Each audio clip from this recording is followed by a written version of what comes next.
Good morning, Grace Place family. Good morning. We live in a broken world. And the result of a broken world is that weird things happen in our mind. And we really struggle with trust in a broken world because our trust has been violated so many times. We really do struggle. Here, I want to give you something. Why? Just because I love you. Why? We don't believe good things can happen. We don't believe we can trust those around us. And it all began with what we talked about in the Genesis series. We were talking about the fall of man. And what really happened there as we looked through that with the fall of man was that we dethroned God because we thought we couldn't trust him. We thought God was holding out on us in some ways, that there were things that we deserved or needed or wanted, and that God really wouldn't give them to us. He really wasn't a good God. He really wasn't a God to be trusted. And so mankind dethroned God and then enthroned himself. Weird things happen because our world is broken, and the kind of logic that comes into play is illogical completely. And we go through kind of this kind of mantra as a result of us living in a broken world, doesn't it? It's like the end result of everyday life is that we say things like, I don't trust God. I don't trust you. You obviously don't trust me, right? And how many of you have lived with yourself long enough that you could say, to be honest, I don't trust me? If you haven't lived with yourself that long, then you really need to take a hard look in the mirror. There are times that I don't even trust me. It's a weird thing living in a broken world and the kinds of things that come out of that. We have broken promises. We have broken relationships as a result of the lack of trust. We have broken bonds that we have together. We have people that have jobs and we bond them because we don't trust them. We make them go out and get an insurance policy, or we do as a company, that they will not abscond with the funds or the things, the business practices and things. We bond ourselves against each other, right? Because we don't trust each other. And it's a weird thing to live in a broken world, isn't it? And it's not the way that God intended it to be.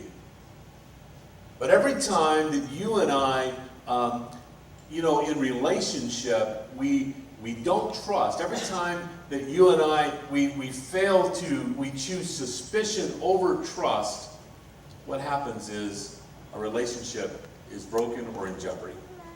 We've had big and little situations like this in our lives. Some of you have major relationships that are broken for lack of trust, where you place suspicion. And others of you you're on the verge right now because you're suspicious of someone, and that relationship is beginning to drip. There are fractures in it, and things are beginning to happen that are making you very uncomfortable in that relationship.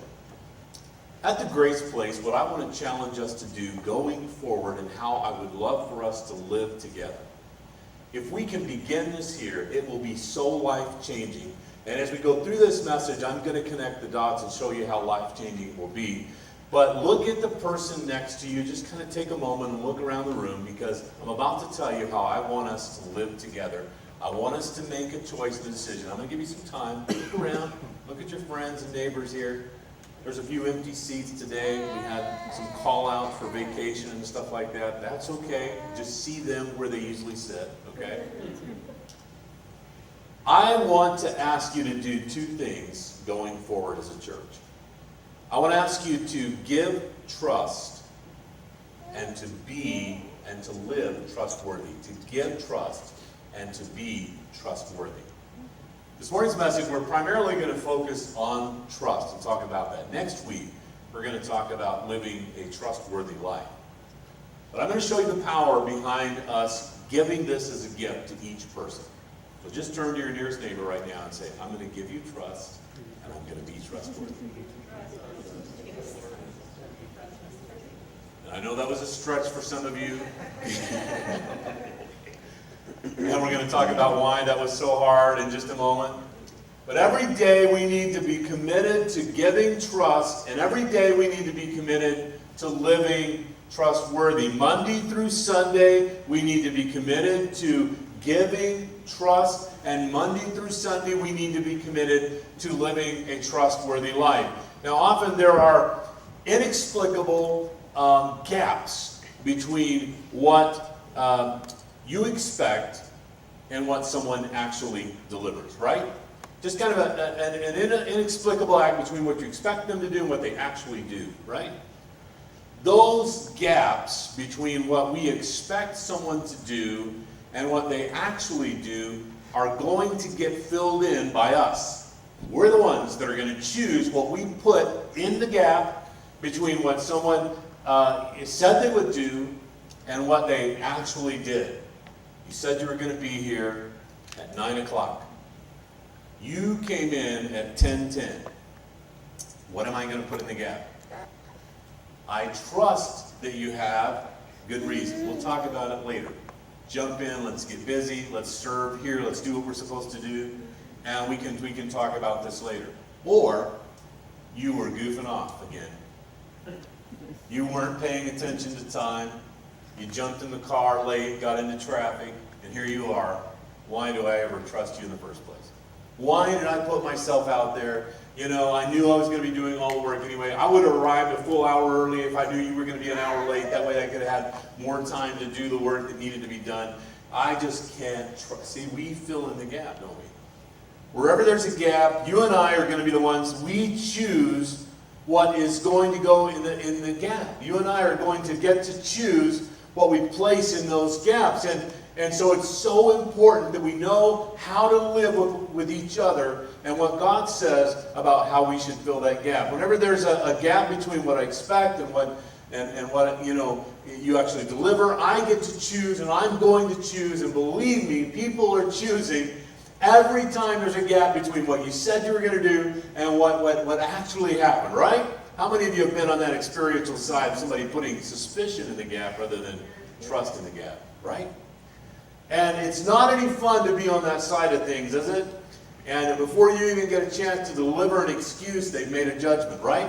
So suspicion is often what we are more comfortable with, what we choose to put in that gap. And it's difficult for us. We make decisions like that every single day about people in our lives, what we're going to fill the gap in with. Let's see what God has to say about it. First of all, I want to lay this premise down for you, and that is that in Christianity, trust is our currency. Trust is our currency. If I have it, I'm rich. You're rich. Our church is rich. The community is rich. If I don't have it, I'm ineffective. I'm poor. I'm struggling. We're challenged. And that's why it's so important, and that's why I want us as a Grace Place to start living this way, to give trust and to live trustworthy. If we will, we're going to be rich, because the currency of Christianity, my right to buy into your life, to speak into your life, my right to encourage you, my right to associate with you and hang out with you, is all centered around trust. And if it's not there, we're poor, we're needy, and we're ineffective. Here's what Jesus said in Colossians chapter 9, verse 10. Don't lie to each other, for you have stripped off your old sinful nature and all its wicked deeds. Put on the new nature and be renewed as you learn to know your Creator and become like Him. You see, integrity is one of the leading character traits of those who belong to Jesus. He said it was an identifier of us, is in our nature, our character, and it associates us with God through Jesus. When we are living a higher caliber life. It doesn't mean we're never going to fail, we're not going to make a mistake, but when we are giving trust and we're being trustworthy, we are most like Jesus. And the world begins to look at us, because wherever they go, they're getting suspicion. And when they find a place where they get trust, it just is amazing. It's warming, it's welcoming, it's inviting. in the community. The ninth commandment in Genesis chapter 20, you might remember, says, do not tell lies about others. We're not a kingdom. Jesus talked about his kingdom in three levels. The kingdom is coming, the kingdom is at hand, and the kingdom is among you. And what he was talking about, one of the things he was talking about that is a part of the kingdom of God, is that his children are children of obedience. They are those who are truth tellers. They are those who are followers of him. And they are not making up excuses and all of this. And so in the ninth commandment, he lays out for us, don't be like this, because this is the other kingdom, the kingdom of Satan. This is the way people live without God. They live in suspicion. They live in harboring lies. They live in making excuses. They live in laying blame. And this is how they live. But I don't want you to live that way, because that's not a part of your kingdom. That's not what you're going to inherit from me. That's not who we are. I want it to be very clear to everyone who's watching your life that you give trust and that you are trustworthy. And we've developed a culture like this. It accesses loyalty.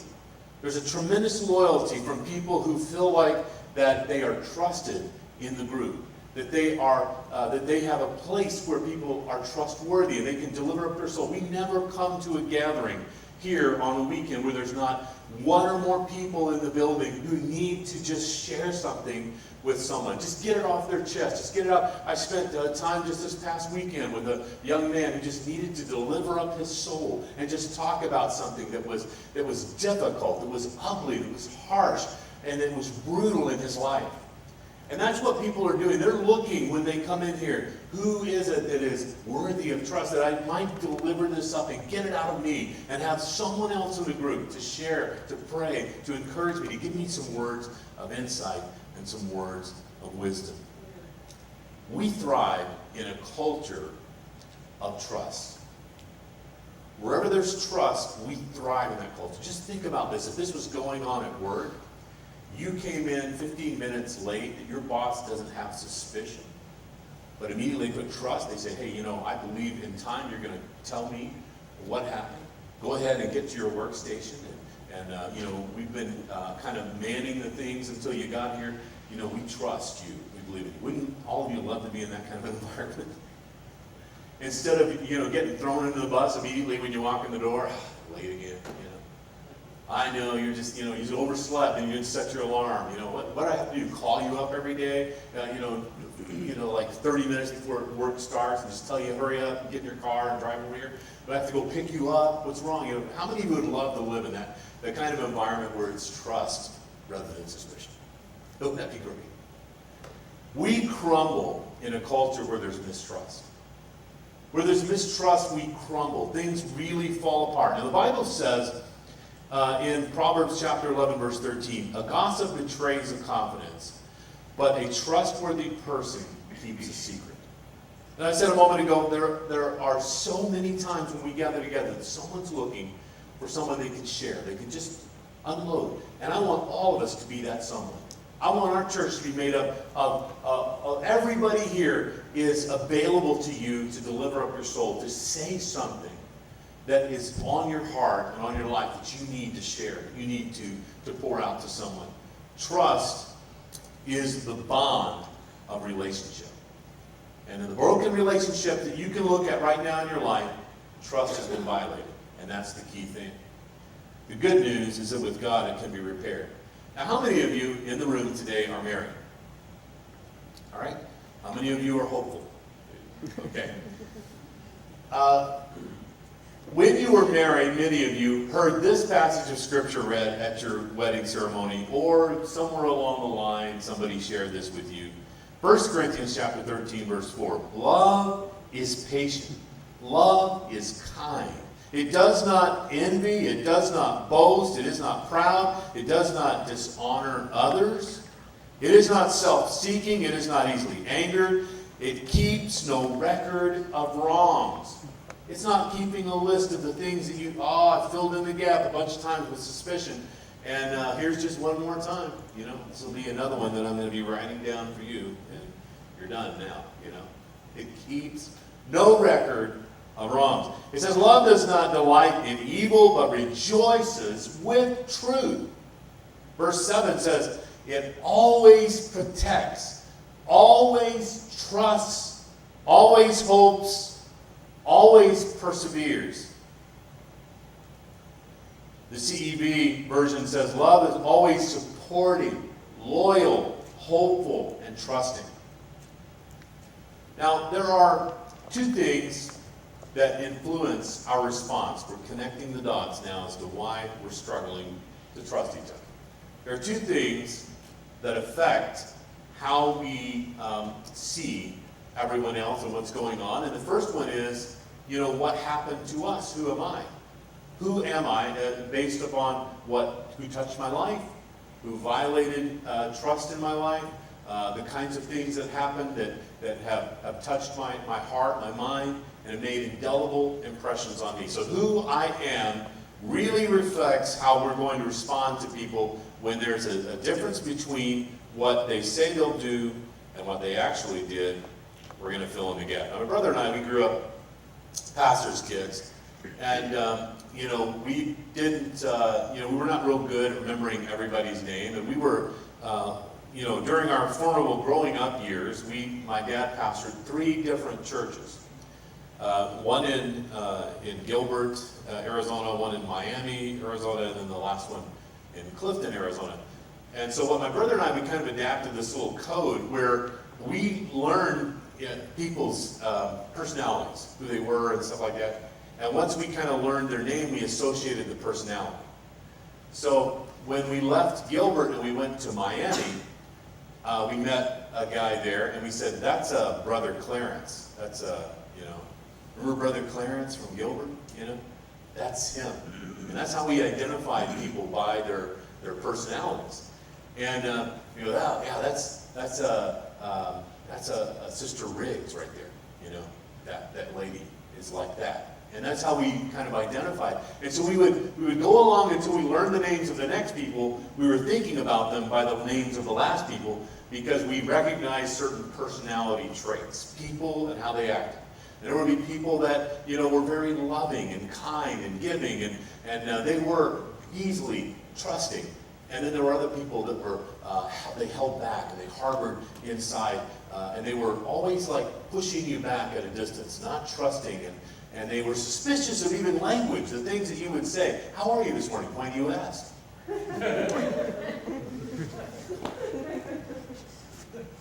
Genuinely wanted to know. Right?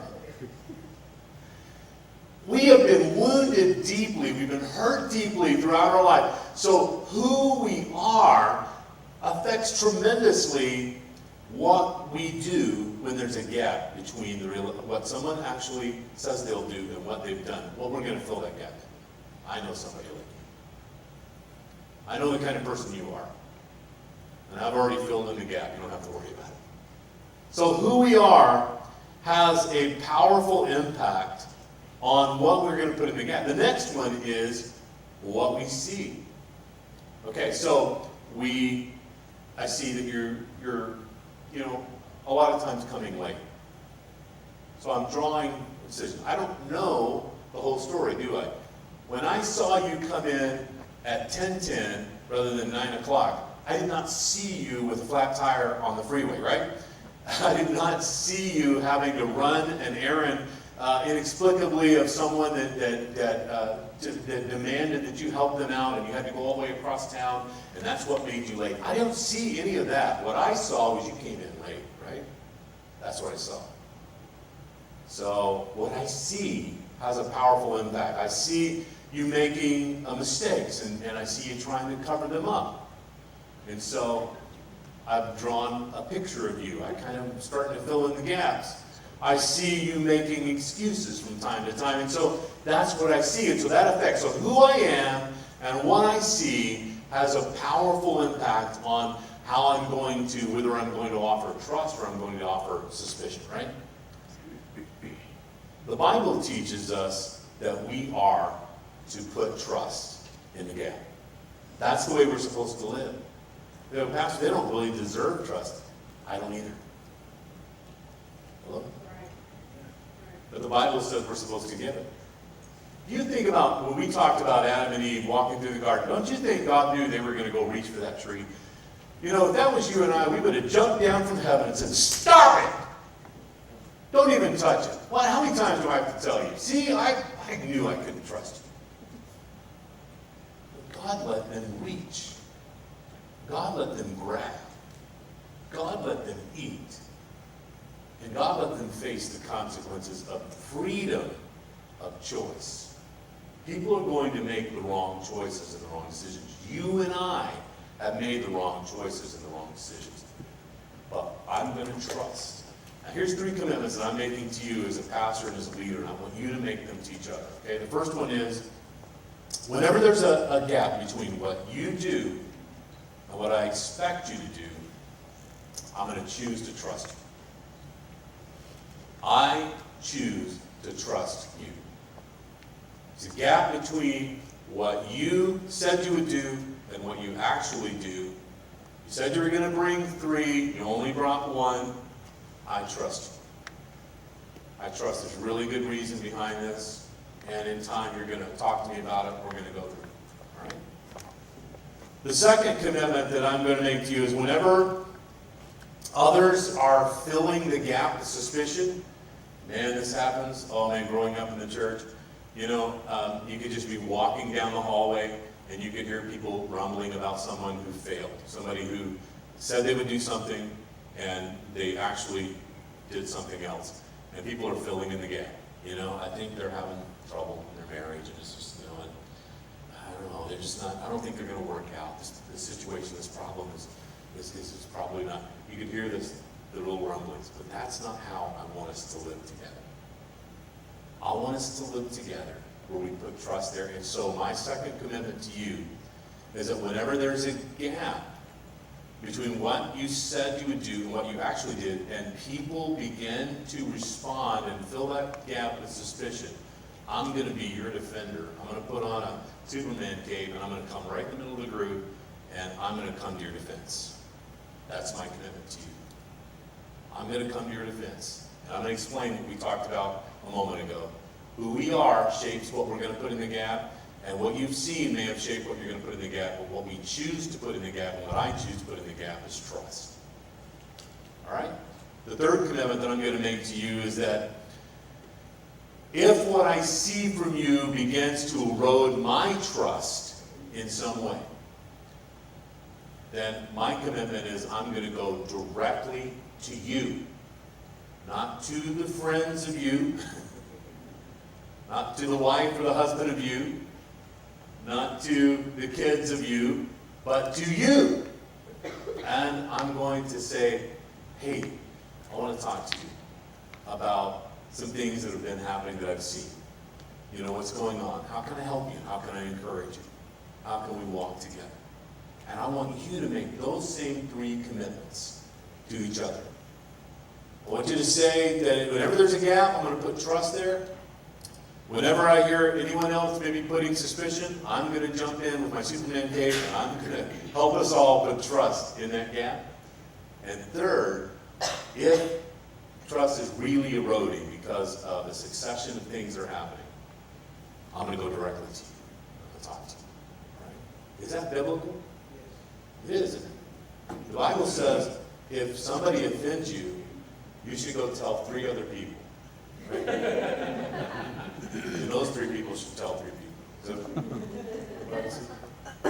this Bible says, if somebody offends you, you're supposed to go to them. No.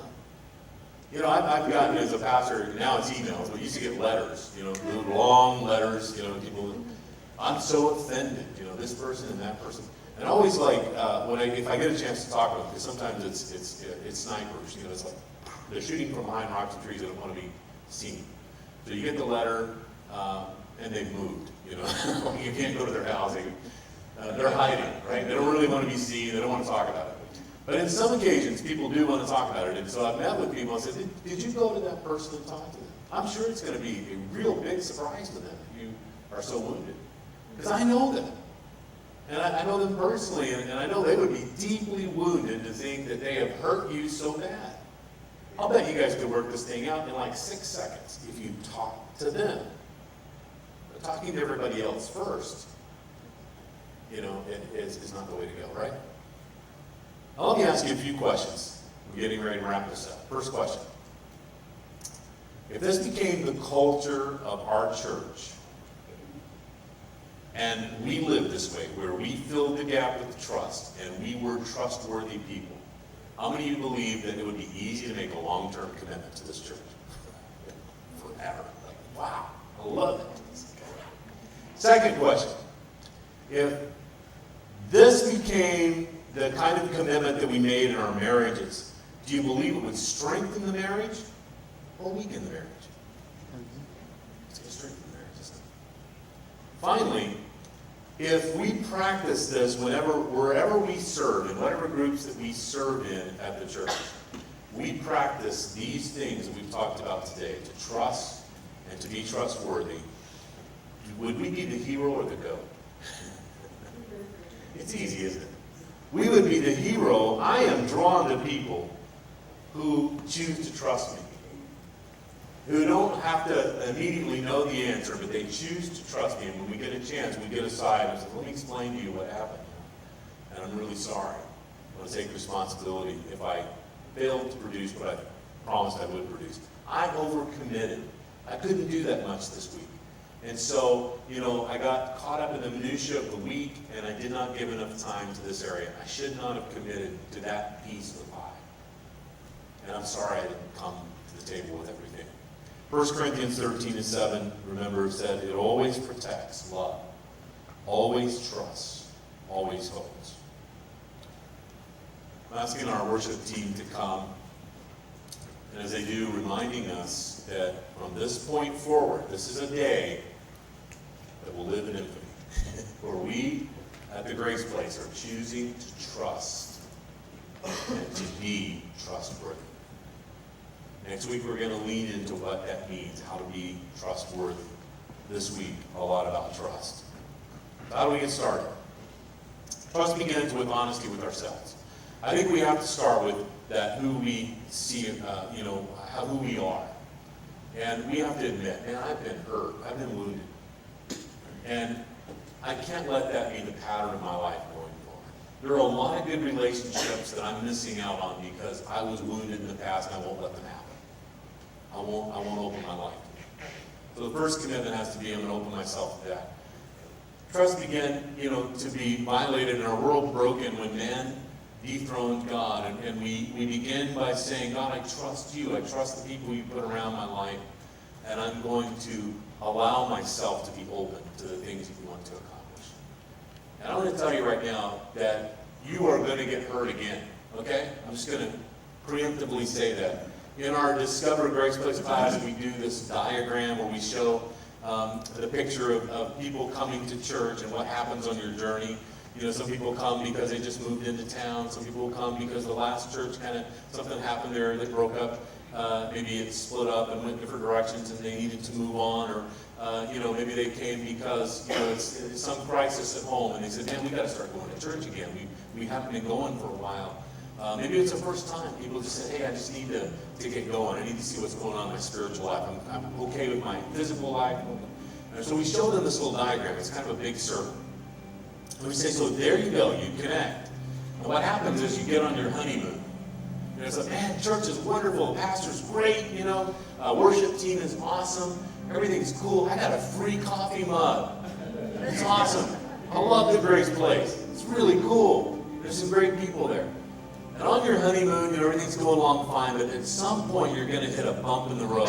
It could be even a major one. Maybe somebody filled the area of trust with suspicion rather than trust. And so what happens at that point is so key for you, for your spiritual growth and development, and for your family and for their future. When you hit a speed bump in community like that, you can either say, I'm going to forgive, and I'm going to continue to go forward. This is where God's called us as a family, and I'm going to stay here. I'm going to stay connected, and I'm going to get past this.